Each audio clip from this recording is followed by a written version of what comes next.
Oke, kali ini kita akan membedah sebuah gagasan yang diambil langsung dari judul materi kita, hanya dengan Al-Quran umat dapat meraih kembali kemuliaan. Nah, ini bukan sekadar judul ya, tapi sebuah pandangan yang menawarkan diagnosis dan juga solusi yang sangat spesifik. Yuk kita telusuri bersama. Nah, semua pembahasan kita kali ini sumbernya adalah Buletin Dakwah Kafa edisi ke-435 yang bisa Anda lihat di layar. Jadi, apa yang akan kita bahas ini adalah rangkuman dari argumen-argumen utama yang disajikan dalam buletin tersebut.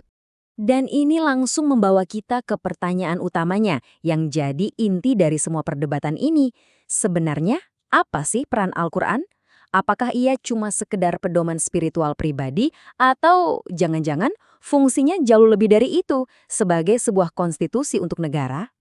Oke, kita mulai dari bagian pertama. Meraih kembali kemuliaan yang hilang. Jadi, sebelum menawarkan solusi, buletin ini mengajak kita untuk melihat dulu apa sih yang mereka anggap sebagai masalah paling mendasar yang dihadapi umat Islam saat ini. Jadi, titik berangkatnya tuh begini. Ada sebuah keyakinan bahwa umat atau komunitas muslim di seluruh dunia sekarang ini sudah kehilangan kemuliaan dan martabat yang pernah mereka miliki di masa lalu.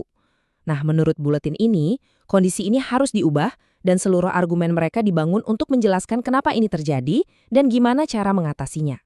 Dan ini bukan cuma wacana abstrak loh. Untuk membuat argumennya terasa nyata, buletin ini menunjuk langsung ke peristiwa-peristiwa yang terjadi di dunia saat ini. Contohnya seperti situasi di Gaza. Ini dijadikan sebagai bukti dari kondisi kelemahan yang sedang mereka bicarakan. Setelah masalahnya dijabarkan, tentu harus ada solusinya kan? Nah, disinilah kita masuk ke bagian kedua, petunjuk ilahi dari Al-Quran. Ini adalah jalan keluar yang mereka tawarkan. Solusinya, menurut mereka, terdengar simpel tapi sangat mendasar, kembali sepenuhnya kepada Al-Quran. Tapi kata kuncinya di sini adalah total dan menyeluruh. Ini bukan sekedar ajakan untuk jadi lebih rajin beribadah secara individu, tapi sebuah gagasan bahwa Al-Quran harus jadi panduan untuk semua aspek kehidupan. Tentu saja, argumen sebesar ini perlu landasan yang kuat. Nah, buletin ini mengutip langsung ayat dari surat Al-Baqarah untuk menegaskan otoritas Al-Quran. Ditekankan di sini, fungsinya bukan cuma sebagai petunjuk, tapi juga sebagai pembeda, sebuah kriteria jelas untuk memisahkan mana yang benar dan mana yang salah. Jadi, kalau kita rangkum, menurut pandangan buletin ini, fungsi Al-Quran itu luas banget. Mulai dari petunjuk umum bagi manusia, sumber berkah, pembeda antara yang hak dan batil, sampai ke peran yang lebih konkret, sebagai sumber hukum dan pemerintahan, dan pada akhirnya sebagai dasar untuk menciptakan masyarakat yang adil. Kelihatan ya, ini adalah pandangan Al-Quran sebagai sebuah cetak biru yang sangat lengkap. Dari berbagai fungsi tadi, argumennya bergerak lebih jauh lagi. Kita masuk ke bagian ketiga, sebuah sistem untuk seluruh kehidupan. Di sini, gagasannya bergeser dari Al-Quran sebagai petunjuk menjadi Al-Quran sebagai sebuah sistem yang mengatur segalanya. Disinilah argumennya jadi sangat spesifik. Buletin ini menegaskan bahwa Islam yang bersumber dari Al-Quran itu bukan cuma agama dalam artian ritual saja, tapi lebih dari itu. Ia dipandang sebagai sebuah ideologi yang komplit yang punya aturan untuk politik, hukum, ekonomi, dan kehidupan sosial. Dan sekali lagi, untuk mendukung klaim ini, sebuah ayat kunci dari surat An-Nahl dikutip. Frasa untuk menjelaskan segala sesuatu ini ditafsirkan sebagai bukti bahwa Al-Quran adalah panduan yang mencakup semua urusan manusia tanpa ada yang terkecuali. Nah, untuk memperkuat argumen tentang keunggulan hukum ilahi, buletin ini juga melakukan perbandingan. Caranya dengan melontarkan kritik tajam terhadap alternatifnya. Inilah yang membawa kita ke bagian 4, kritik terhadap hukum buatan manusia.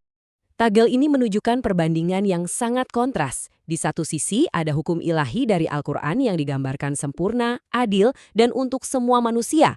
Di sisi lain, ada hukum buatan manusia yang disebut bersumber dari akal dan hawa nafsu yang terbatas, cacat, dan ujung-ujungnya hanya menguntungkan segelintir elit atau oligarki. Perbandingan hitam putih inilah yang menjadi inti kritik mereka. Jadi, tuduhan utamanya terhadap sistem sekuler adalah ini. Menurut buletin tersebut, sistem-sistem ini pada dasarnya akan selalu mengarah pada ketidakadilan sosial dan ekonomi. Sistem ini dianggap sebagai alat bagi para elit untuk mengeksploitasi rakyat banyak. Oke, kita sudah bahas masalahnya, solusinya, dan kritiknya terhadap sistem lain. Sekarang kita sampai di bagian puncaknya, jalan menuju kebangkitan. Ini adalah bagian yang berisi seruan untuk bertindak. Jadi, Apa langkah-langkah konkret yang mereka usulkan? Nah, buletin ini menyajikan sebuah peta jalan yang sangat jelas. Dimulai dari langkah pertama, mengakui bahwa sistem buatan manusia telah gagal. Lalu bergerak ke langkah kedua, meninggalkan ideologi sekuler. Ketiga, kembali total pada Al-Quran dan Sunnah sebagai satu-satunya sumber hukum. Dan puncaknya yang keempat, menerapkan syariah atau hukum Islam di semua lini kehidupan. Pada akhirnya, semua argumen yang rumit tadi mengerucut pada satu pesan sentral ini. Menurut buletin tersebut, satu-satunya cara bagi umat untuk meraih kembali kemuliaan yang hilang adalah dengan berpegang teguh pada Al-Quran dan Sunnah secara total. Inilah kesimpulan akhir dari seluruh analisis mereka. Dan seluruh pembahasan kita kali ini sebenarnya bisa memicu satu pertanyaan yang lebih luas untuk kita renungkan bersama.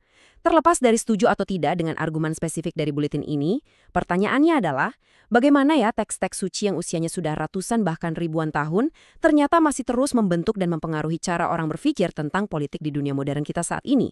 Ini bisa jadi bahan refleksi yang menarik.